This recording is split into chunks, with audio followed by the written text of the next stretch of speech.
તો શાસ્ત્ર માત્રનો સાર જો કોઈ હોય તો એ માત્ર ને માત્ર ભગવાન છે. પ્રયોજનમ સતામ રક્ષામ કર્મ સૃષ્ટ્યાદિ લક્ષણમ. તમારો ત્રીજો પ્રશ્ન કે ભગવાન જ્યારે અવતાર લઈને આવે છે, ભગવાનનું કામ શું છે? તો માત્ર ને માત્ર પોતાના ભક્તોને લાડ લડાવવું એ જ ભગવાનનું કામ છે. ભક્તને આધીન ભગવાન છે.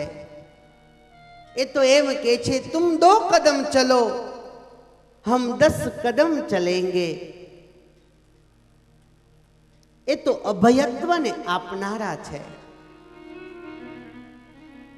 એનું કાર્ય માત્ર અસુરાંશ જીવાત્માને મારવા માટે ભગવાન આ પૃથ્વી ઉપર ક્યારેય પ્રગટ નથી થયો.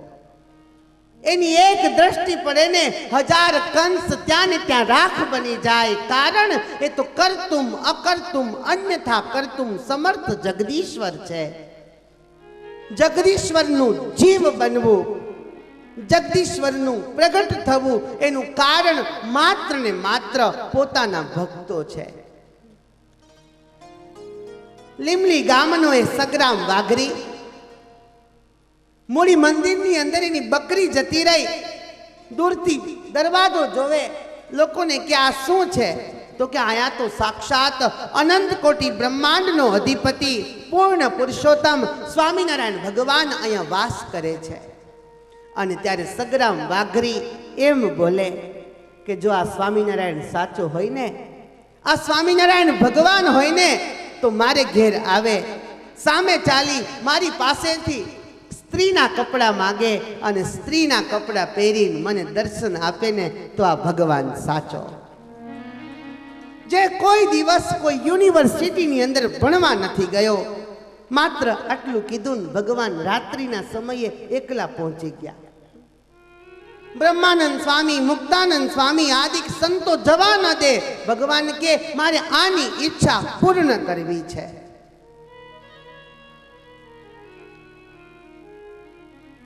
ગયા છે રાત્રિના સમયે અંધકારમાં સગ્રામનો દરવાજો ખખડાવે અને સગ્રામનો દરવાજો ખખડાવતા સગ્રામની કે સગ્રામ દરવાજો ખોલો, અમે સ્વામિનારાયણ અહીંયા આવ્યા છીએ. સગ્રામ તો ભર ઊંઘની અંદર સૂતેલો. પાછો દરવાજો ખખડાવે. સગ્રામ ક્યારના તમે કહેતા હતા કે સ્વામિનારાયણ અમારી પાસે આવે અને સ્ત્રીના કપડાં માગે, લાવો આજે અમારે તમારા સ્ત્રીના કપડાં પહેરવા છે, તમારું કાપડું અમારે પહેરવું છે. સગ્રામ દરવાજો ખોલે અને સુંદર મજાના સગ્રામ સ્ત્રીના કપડાઓ આપે, કાપડું આપે. અને અનંત કોટી બ્રહ્માંડનો અધિપતિ ભગવાન સ્વામિનારાયણ સ્ત્રીના કપડાં પહેરી અને આજે ગોપી બની ગયા ગિરધારી.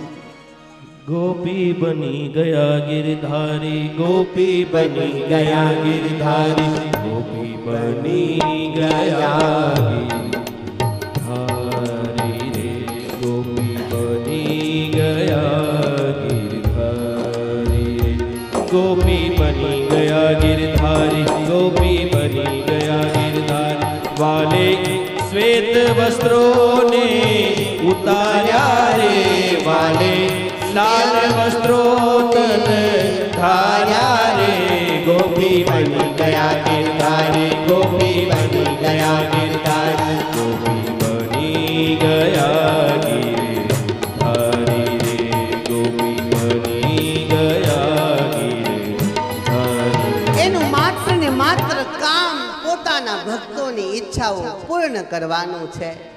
અને એટલે જ તો નરસિંહ મહેતા ખુદ ભગવાન નરસિંહ બનીને જાય. નરસિંહ મહેતાના પિતાનું શ્રાદ્ધ કરવું હતું. મેતીએ તો પોતાના મોટા ભાઈને કહી દીધું કે મોટા ભાઈ, આજે આ વખતે અમે અમારા પિતાનું શ્રાદ્ધ અમારી રીતે કરી લેશું. બોલતા તો બોલાઈ ગયું. મેતીને ખબર છે ઘરમાં એક દાણો અન્નનો પણ નથી. અને ભગવાનની ભક્તિમાં લીન નરસિંહ મહેતા કીર્તનમાંથી ઊભા થાય. મેતી કે આ વખતે આપણે પિતાનું શ્રાદ્ધ આપણે કરવાનું છે, મોટા ભાઈ એની રીતે કરવાના છે. નરસિંહ મહેતા ખીજાયો, અરે મેતી તને કાંઈ ખબર છે? કાંઈ ખાવાનું છે ને પિતાનું શ્રાદ્ધ? તો મેતી કે એક વાત કહું, તમે જો ખીજાવ નહીં તો. હા હા, તું એક વાત નહીં બે કે. મેં એક સોનાની કડી છે ને એ સાચવી રાખી છે. એક કામ કરો, એ સોનાની કડી વેચી આવો અને જે રૂપિયા આવે એનું અન્ન તમે સીધું સામાન લઈ આવો અને આપણે 5 બ્રાહ્મણોને બોલાવી અને આપણા પિતાનું શ્રાદ્ધ આપણે કરશું. પણ આ વખતે આપણે મોટા ભાઈનું અપમાન સહન નથી કરવું.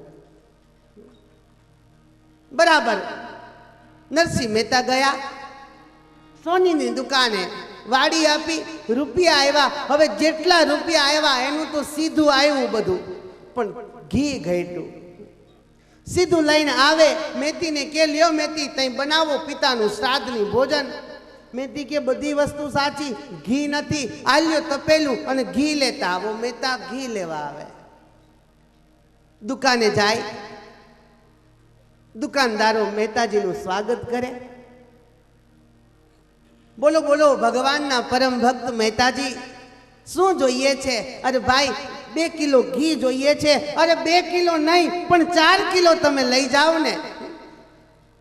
ટોપલાની અંદર 4 કિલો ઘી જોખીને આપે. પણ મહેતાજી કે ભાઈ એ વાત સાચી, તમે આપો છો, પણ થોડા દિવસ પછી રૂપિયા તમને આપી દઈશ. અત્યારે મારી પાસે રૂપિયા નથી. મારા પિતાનું મારે શ્રાદ્ધ પણ કરવાનું છે. શેઠિયા બહુ પાકા, મહેતાજી વાત તમારી સાચી છે, મારે તો તમને ઘી આપવું હતું, પણ મને અત્યારે યાદ આવ્યું, આજે આ ઘીના ડબ્બામાં છે ને એક 1.5 ગરોળી મરી ગઈ હતી અને પિતાના શ્રાદ્ધમાં આવું ઘી તો આપણે ન વપરાય ને. ખાલી કરી દીધું તપેલું. મહેતાજી બીજી જગ્યાએ ગયા, ત્યાં પણ એવું થયું. ત્રીજી જગ્યાએ ગયા, બધા ઘી આપે પણ રૂપિયા આપવાની વાત આવે ને એટલે જીવ પાછી પાની કરી જાય. એમાં એક વૈષ્ણવ ભક્ત મહેતાજી ગયા અને એને વિનંતી કરે છે કે ભાઈ મારા પિતાનું શ્રાદ્ધ છે, મારે 2 કિલો ઘી જોઈએ છે.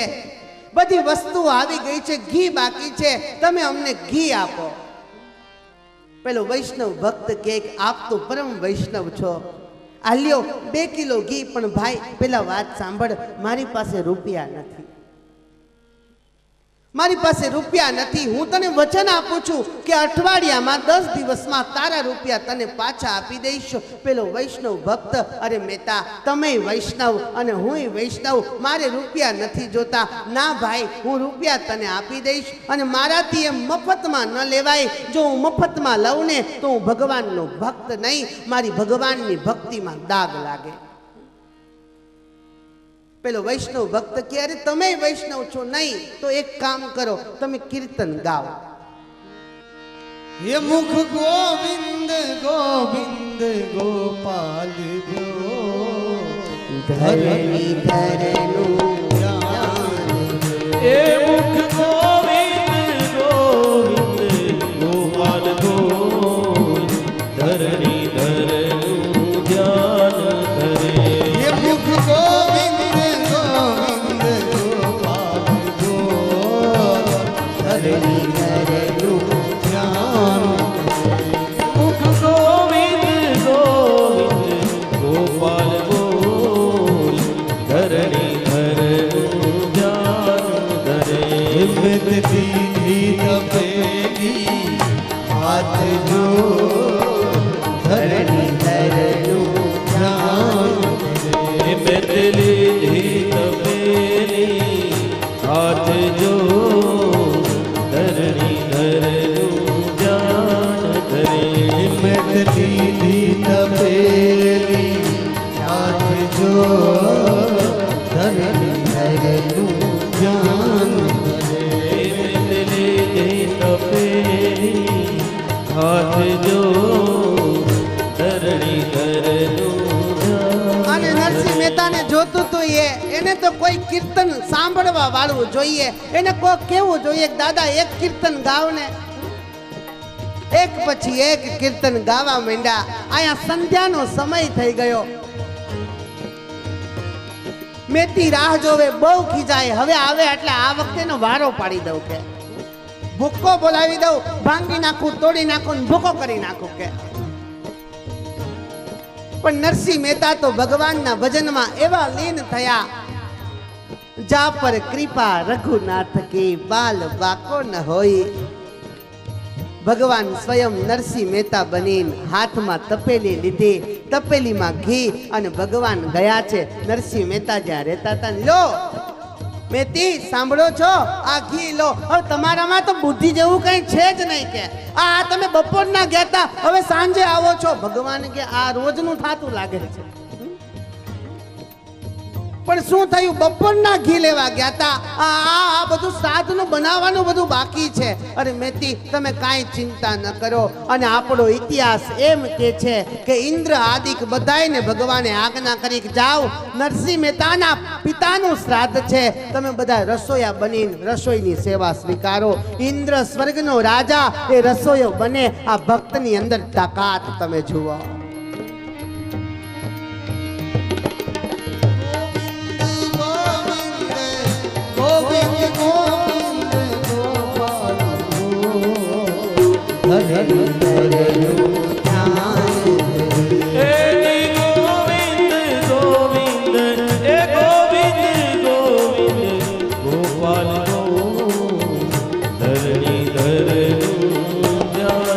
અને ઘટના પણ એવી ઘટી, અને જ્યાં ભગવાન જતો હોય ત્યાં તો લક્ષ્મીને પાછળ પાછળ આવવું જ પડે. હો, સારી એ નાતને ભગવાને જમાયરી છે. અરે જેને કોઈ દિવસ પ્રસાદ નહોતો ચાખ્યો ને એવો સ્વાદ આજે ભગવાનના રસોયાએ બનાવેલી આ નરસિંહ મહેતાના પિતાના શ્રાદ્ધની રસોઈ બની. મેતીને કે મેતી જાઓ જલ્દી, જેટલી ગોરાણીઓ આવી છે ને બધીને બે બે સાડી આપો. મેતી કે મારે પહેરવા છે નહીં. મેતી સામું જોવે. તમે સામું જોવામાં તમે જાઓ. કીધું ને, કીધું ને સામું નહીં જોવાનું, જાઓ. મેતી મનમાં વિચાર કરે, આયા હું થીગડા મારીને પહેરું છું, મારી પાસે એક સારી સાડી નથી, અને આ બધી ગોરાણીઓને સાડી આપવાની વાત કરે. અરે હા, ગોરાણીઓને સાડી અને ગોર બાપા એવા છે ને એ બધાને સરસ મજાના ધોતિયા આપો. મેતી જોતી રહી ગઈ. પણ તમને બુદ્ધિ છે? તમે શું બોલો છો? તમને ભાન છે કે? મેતી તમને કીધું એટલું કરો. જાઓ, ઓલા રૂમની અંદર સાડીઓ ભરી છે, તમે લેતા આવો. અને મેતી તો ગઈ પરાણે, મોઢું ચડાવીને ગઈ. દરવાજો ખોલે ત્યાં તો સાડીઓના ઢગલા. મેતીએ કોઈ દિવસ સાડી નહોતી જોઈ એવી સાડીઓ આજે ભગવાને બનાવી. જેટલા જમવા આવ્યા બધી જ ગોરાણી માને સાડીઓ આપી, અને ગોરને છે ને સરસ મજાના ધોતિયા અને 10-10 કિલો લાડવા પણ આપ્યા છે.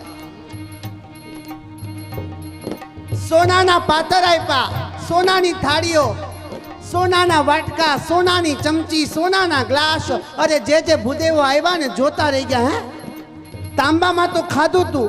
ક્યાંક ક્યાંક યજમાન કોક મોટો વસંતભાઈ જેવો હોય ને તો તાંબામાં જમાડે, પણ સોનાની વાત યજમાન તો આમ આશ્ચર્યચકિત થઈ જાય. ભૂદેવ તો આ સપનું નથી ને, સાચું છે ને, એકબીજાને ચીટીઓ ભરે. જોતા આ સાચું છે ને, સપનું તો નથી ને. અને સરસ મજાનું એ ભોજન જમ્યા છે. બધા નક્કી કરીને ગયા હતા કે નરસિંહનું અપમાન કરવું છે. બપોરે કોઈ નહોતા જમ્યા, અને બધાએ નક્કી કર્યું આજે તો લાડવાની એવી રમછટ બોલાવી છે.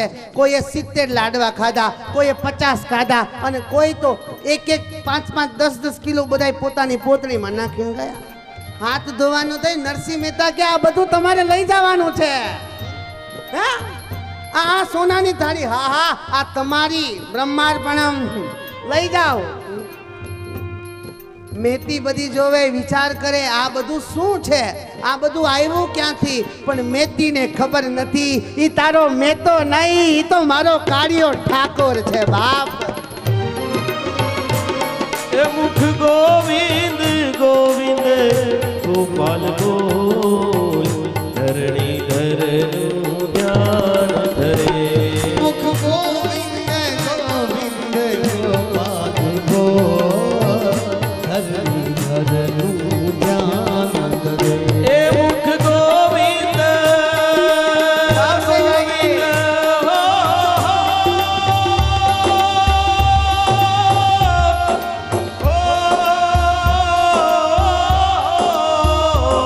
મુખ ગોવિંદ ગોપાલ ગોર ધરણી ધરનું ધ્યાન ધરે એ મુખ ગોવિંદ ગોવિંદ ગોપાલ ગોર ધરણી ધ્યાન ધરે. અને ભગવાને બધાને જમાડ્યા. બધા ગોર બાપાઓ ગોરાની આખી નાગર જ્ઞાતિ આશ્ચર્યચકિત થઈ ગઈ. આવું ભોજન અત્યાર સુધી અમે ક્યાંય કર્યું નથી. બહુ મોટા મોટા યજમાનો મળ્યા, બહુ વસ્તુઓ ખાધી, પણ આ રસોઈનો સ્વાદ એ તો કોઈ દિવસ માણ્યો જ નથી. આવો સ્વાદ તો કોઈ દિવસ ચાખ્યો જ નથી.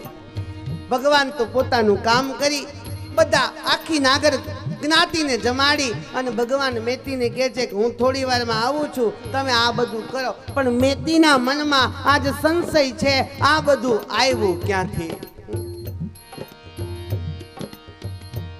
એક સાડી મને કોઈ દિવસ નથી લઈ દીધી.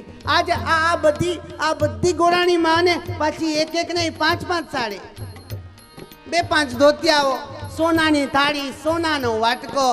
અરે જ્યાં મારો કનૈયો હોય ને ત્યાં લક્ષ્મીને તો દોડતું દોડતું આવવું પડે છે. કારણ એના વિના એ રહી જ નથી શકતી. અને ભાગવતનો 10મ સ્કંદ સાક્ષી પૂરે છે કે ભગવાન જ્યારે વ્રજની અંદર ગયા ને તો એ વ્રજ રમાને રમવાનું ક્રીડાંગણ બન્યું છે. લક્ષ્મીને રમવાનું મેદાન એ વ્રજ બન્યું છે. તતઃ આરભ્ય નંદસ્ય વ્રજ સર્વ સમૃદ્ધિમાન. આયા મહેતાજીને ખબર પડી, ઓહો સાંજ થઈ ગઈ, જલ્દી જલ્દી જઈએ. ઘીનું તપેલું હાથમાં લઈ અને મેતી પાસે આવે. મેતી લો આ ઘી. ये गिरधारी गोपाल लाल जय कन्हैया लाल की. गिरधारी गोपाल लाल जय कन्हैया लाल के जय कन्हैया लाल की जय कन्हैया लाल की जय कन्हैया लाल की जय जय कन्हैया लाल की. बोलो गिरधारी गोपाल लाल के साथ गिरधारी गोपाल लाल जय कन्हैया लाल की. મેં કાલે કીધું હતું કે અહીંયા તાલી પાડી લેજો, આ ભગવાનની ધૂન છે. અને જો અહીંયા તાલી નહીં પાડો ને તો ભગવાન સ્પેશિયલ તાલી પાડવાનો જન્મ આપશે, ભાવશે. गोपाल लाल जय कन्हैया लाल की गिरधारी गोपाल लाल जय कन्हैया लाल की जय जय कन्हैया लाल की जय हो कन्हैया लाल की जय जय कन्हैया लाल की जय जय यशोदा लाल की जय जय कन्हैया लाल की जय जय कन्हैया लाल की जय जय कन्हैया लाल की जय जय यशोदा लाल की. ये मोर मुकुट ने धारण हास जय कन्हैया लाल की गिरधारी गोपाल लाल जय कन्हैया लाल की. बोल मोर मुकुट ने धारण हास जय कन्हैया लाल की मोर मुकुट गिरधारी लाल जय कन्हैया लाल की. ये गिरधारी गोपाल लाल जय कन्हैया लाल की गिरधारी गोपाल लाल जय कन्हैया लाल की. जय जय कन्हैया लाल की जय जय कन्हैया लाल की जय जय कन्हैया लाल की जय जय कन्हैया लाल की. जय हो ये घनश्याम की जय हो घनश्याम की जय जय कन्हैया लाल की जय जय कन्हैया लाल की. जय हो मेरे घनश्याम की बोलो घनश्याम की जय जय कन्हैया लाल की जय कन्हैया लाल की जय हो कन्हैया लाल की जय हो कन्हैया लाल की जय कन्हैया लाल की जय जय कन्हैया लाल की जय जय जय जय कन्हैया लाल की जय हो मेरे घनश्याम की जय हो घनश्याम की जय हो मेरे घनश्याम की जय हो मेरे घनश्याम की. जय जय कन्हैया लाल સુત પુરાણી મહારાજ સાવધાન કરતા કહે છે કે ઋષિઓ, તમારો 5મો પ્રશ્ન એ છે કે ભગવાન યદિ જો કર્તુમ અકર્તુમ અન્યથા કર્તુમ સમર્થ જગદીશ્વર છે તો એના અવતારનું પ્રયોજન શું? અને ભગવાન યદિ જો અવતાર ધારણ કરે છે તો ભગવાનના અવતાર કેટલા અને કયા કયા? કૃપા કરીને અમારો આ પ્રત્યુત્તર તમે આપો. હે ઋષિ મુનિઓ, અવતાર આસંખ્યેયા હરે સત્વ નિધે દ્વિજ. જ્યારે જ્યારે આ પૃથ્વી ઉપર ધર્મની હાનિ થાય છે, પાપીઓના પાપ વધે છે, ત્યારે ભગવાન આ પૃથ્વી ઉપર અવતારને ધારણ કરે છે. ભાગવતની અંદર ભગવાનના 24 અવતારોનું વર્ણન છે. અને જ્યારે કથાના જિજ્ઞાસુના 5 પ્રશ્નના પ્રત્યુત્તર મળ્યા ને મનની અંદર પરમ શાંતિની અનુભૂતિ થઈ છે. સૌનકાદિક ઋષિઓએ પુનઃ પ્રશ્ન પૂછ્યો છે, બાપજી, કસ્મિન યુગે પ્રવૃત્તેયમ સ્થાને વા કેન હેતુના. બાપજી, પહેલા તો આપ અમને એ કહો કે આ કથા કયા યુગમાં થઈ હતી, કયા સ્થાને થઈ હતી અને કયા કારણથી થઈ હતી. બસ તમે અમને આ અમારા પ્રશ્નોનો જવાબ આપો.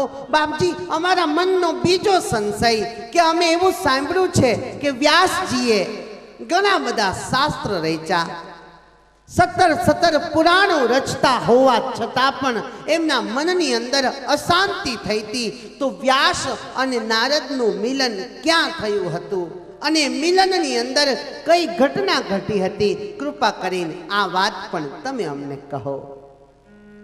અને સૌનકાદિક ઋષિઓનો પ્રશ્ન સાંભળીને સુત પુરાણી મહારાજ પ્રસન્ન થયા છે. કહે છે કે તમારા થકી આજે ભગવાનના દિવ્ય લીલા ચરિત્રોનું રસપાન અમને કરવા મળી રહ્યું છે.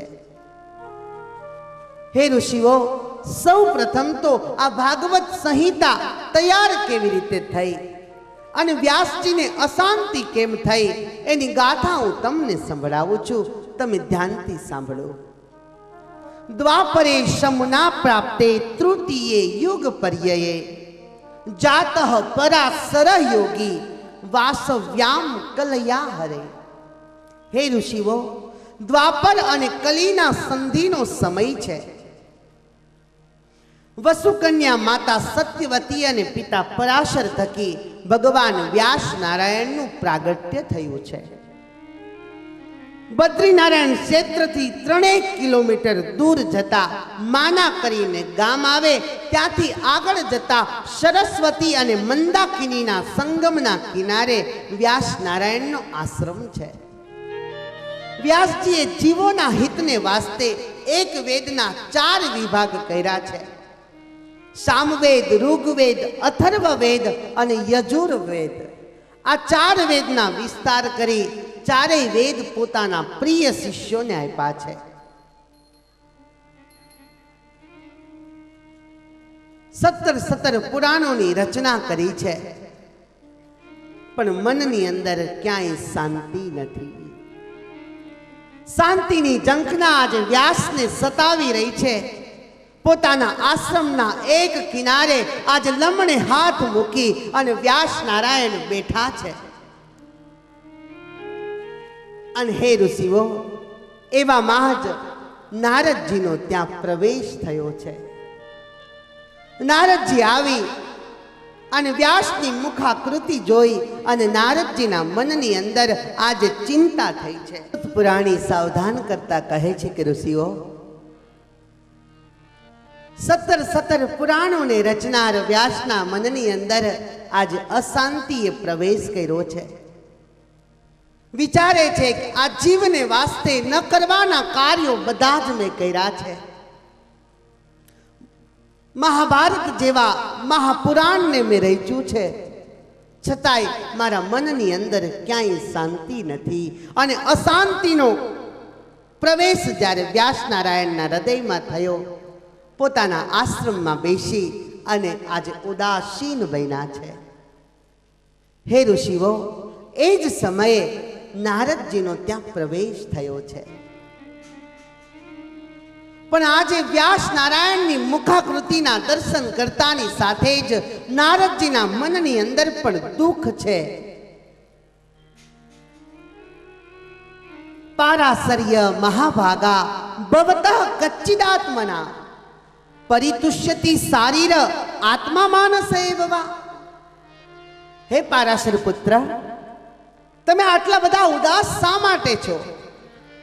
તમારી મુખાકૃતિ આજે ચિંતિત હોય એવી મને અનુભૂતિ થાય છે. તમે તો મહાભારત જેવા અદ્ભુત ગ્રંથના રચયિતા છો. આટલા ઉદાસ અને આટલા ચિંતિત તમે શા માટે છો?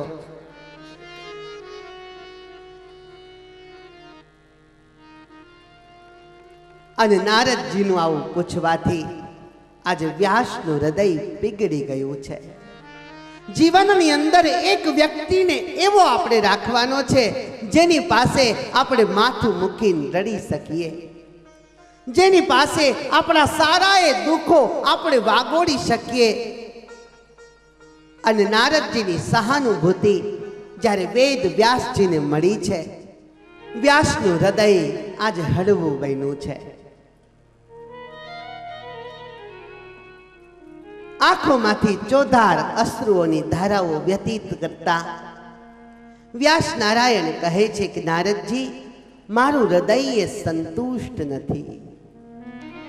ખબર નથી પડતી આનું કારણ શું છે. તમારું જ્ઞાન તો અગાધ છે. આપ મને કોઈ ઉપાય બતાવો જેથી મારા મનને શાંતિ થાય. અને શાંતિની ઝંખનામાં વ્યક્તિ કઈ દિશામાં પહોંચે છે એને ખબર નથી મળતી. પણ એક સદગુરુનો સહારો એને થઈ આવે, એક સદગુરુનો હાથ જો એને મળી આવે ને તો અશાંતિને પામેલો જીવ એના મનની અંદર માત્ર ને માત્ર શાંતિની જ પ્રાપ્તિ થાય છે. આ જગતનો એક જીવ મનની અંદર હંમેશા બે વાતને ઝંખે છે. હું શું કરું જેનાથી મને સુખની પ્રાપ્તિ થાય, અને કયું એવું કાર્ય કરું જે કાર્યના અંતે મને શાંતિની પ્રાપ્તિ થાય. સુખની પ્રાપ્તિ અને શાંતિની ઝંખનામાં જીવ દિન પ્રતિદિન યત્ન અને પ્રયત્ન કરતો હોય છે, પણ પરિસ્થિતિ એવી નિર્માણ પામે છે, એક સાંધવા જાય ને ત્યાં તો 13 તૂટીને ઊભા હોય છે. હજી એકનો માંડ મેળ પડે ત્યાં તો 13 દુઃખો આવીને આંગળે ઊભા રહી જાય છે. અને આ જગતની અંદર કોઈ પણ જીવ યોગી હોય તો પણ ભલે અને ભોગી હોય તો પણ ભલે, એ જીવ સુખને જ માગે છે. દુઃખને આ જગતમાં કોઈ માગતું જ નથી.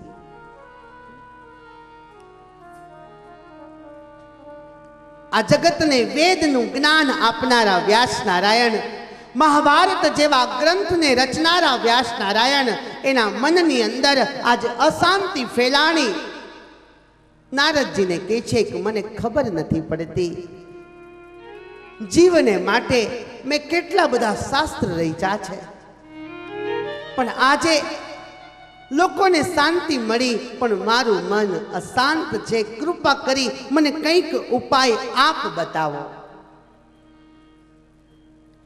અને એક સંતની સહાનુભૂતિ જ્યારે બીજા સંતને મળીને નારદજીએ કીધું છે કે વ્યાસજી, તમે શાસ્ત્ર તો ઘણા રચ્યા છે, ઐતિહાસિક જ્ઞાન માટે શાસ્ત્ર ઊંચા છે, ઉત્તમ છે, પણ તેનાથી મનને શાંતિ નથી મળતી. તમે તમારા મનને શાંતિ થાય એવું કોઈક શાસ્ત્રની તમે રચના કરો. હે વ્યાસ, શાસ્ત્ર તો કાગ તીર્થ જેવા છે, જેમાં સંતોષ રૂપી હંસો દિવ્ય આનંદને અનુભવે ને એવા તમારા શાસ્ત્ર નથી. વળી આ ભયાનક કલીનો સમય છે, તેમાંય મનુષ્યની આયુષ્ય ટૂંકી છે, સમય ઓછો છે અને વેશ ઝાઝા ભજવવાના છે.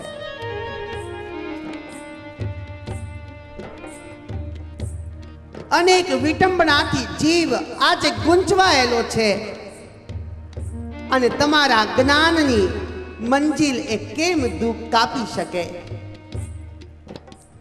વ્યાસજી, તમે જે કંઈ અત્યાર સુધી શાસ્ત્ર રચ્યા ને એ કાગ તીર્થ જેવા છે, અને જે શાસ્ત્રની અંદર ભગવાનના દિવ્ય લીલા ચરિત્રોનું સ્વરૂપ એનું નિરૂપણ નથી કર્યું, એ શાસ્ત્ર એ આપણને મોક્ષ નથી અપાવી શકતા.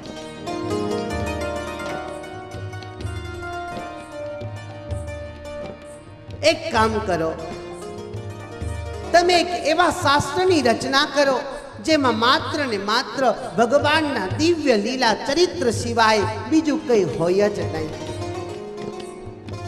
અને નારદજીની સહાનુભૂતિ આજે વ્યાસના મનની અંદર એવી ઠસી ગઈ. વ્યાસને કે છે, નારદજીને કે છે, બાપજી એક કામ કરો ને, આપણે બંને રચીએ. નારદજી કે છે, એવો સમય ભયંકર આવશે, લોકો એમ કે છે બે બાવાએ ટાઢાપોળના ગપ્પા માર્યા છે. નહીં, હું કહું અને તમે લખો એવો ગ્રંથ અમારે નથી જોતો, પણ તમે સમાધિષ્ઠ થાવ અને સમાધિની અંદર તમને જે કંઈ દેખાય, જે પરમાત્માના લીલા ચરિત્રો તમને એમાં દેખાય એ તમારા ગ્રંથની અંદર તમે લખો. મારા પિતાએ આપેલી ચતુશ્લોકી ભાગવત હું તમને અર્પણ કરું છું. અને એક સંતની અશાંતિને દૂર કરવા માટે દેવર્ષિ નારદજીએ ચતુશ્લોકી ભાગવત વ્યાસ નારાયણના હાથમાં સોંપ્યું છે.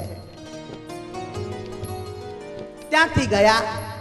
વ્યાસે નક્કી કર્યું, હવે મારે સમાધિષ્ઠ થવું છે, મારે સ્થિત પ્રજ્ઞ થવું છે.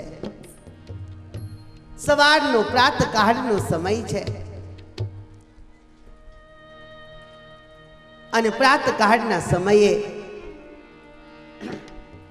આંખો બંધ કરી પદ્માસન વાળી અને સરસ્વતી અને મંદાકિનીના કિનારે આજે વ્યાસ નારાયણ સમાધિષ્ઠ બન્યા છે. સમાધિષ્ઠ બન્યા. સમય પછી સમય વ્યતીત થયો અને સાધકની સાધના જ્યારે પરાકાષ્ઠાએ પહોંચે ને ત્યારે એના મનની અંદર આનંદ સિવાય બીજું કંઈ પ્રાપ્ત જ નથી થતું. આજે વ્યાસની સાધના પરાકાષ્ઠાએ પહોંચી છે. પરમાત્માના એક એક દિવ્ય લીલા ચરિત્રો આજે વ્યાસજીને સમાધિમાં દેખાય. આખો દિવસ સમાધિમાં લીન રહે. સંધ્યાકાળ થાય, સમાધિમાંથી ઉઠે. જે પરમાત્માના લીલા ચરિત્રો છે એ વ્યાસ નારાયણ ગણપતિજી મહારાજને બોલાવી અને એની પાસે લખાવે છે. ઘણી વખત એવું થાય, વ્યાસ બોલતા જાય, ગણપતિ લખતા લખતા થાકી જાય, એટલે ગણપતિ વચમાં એવો પ્રશ્ન મૂકે, વ્યાસ વિચારમાં પડી જાય અને વિચારમાં પડે જ્યાં ગણપતિજી મહારાજે તો વિઘ્ન વિનાયક દેવને એટલે બધું જ લખી લે અને સુંદર મજાનો એક ગ્રંથ આજે તૈયાર થયો છે. નામ આપ્યું છે શ્રીમદ ભાગવત મહાપુરાણ. શ્રીમદ ભાગવત એ બ્રહ્મ વિદ્યા છે અને સરસ્વતી એ બ્રહ્મ નદી છે. શ્રીમદ ભાગવત ને પરમહંસોની સંહિતાઓ કીધી છે. The Bhagavat is not history. Bhagavat એ ઇતિહાસ નથી, ભાગવત એ પુરાણ છે. એ કોઈ દિવસ જૂનું થતું જ નથી, એનો ભૂતકાળ આવતો જ નથી. ભગવાનના લીલા ચરિત્રો અને ભગવાનના ભક્તો એ કોઈ દિવસ જૂના થયા જ નથી. નીતમ યદિ નવનીતમ નીતમ નીતમ ચ કિમ તેન. એ નિત્ય નવા છે. આપણે એમ કહી શકીએ કે ભૂતપૂર્વ વડાપ્રધાન અટલ બિહારી વાજપેયી, ભૂતપૂર્વ મુખ્યમંત્રી કેશુભાઈ પટેલ, આવું આપણે બોલી શકીએ. પણ આપણે એમ ન કહી શકીએ ભૂતપૂર્વ મીરાબાઈ. नारद जी किसान ओहो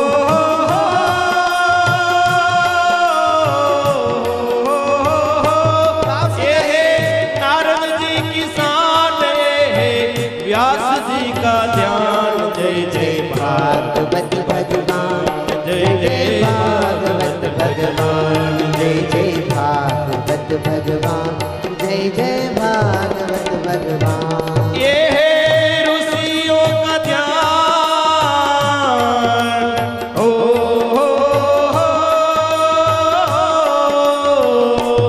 ये है ऋषियों का ध्यान ये है पुराणों के पुराण जय जय भागवत भगवान जय जय भागवत भगवान जय जय भगवान जय जय जय जय भागवत भगवान जय जय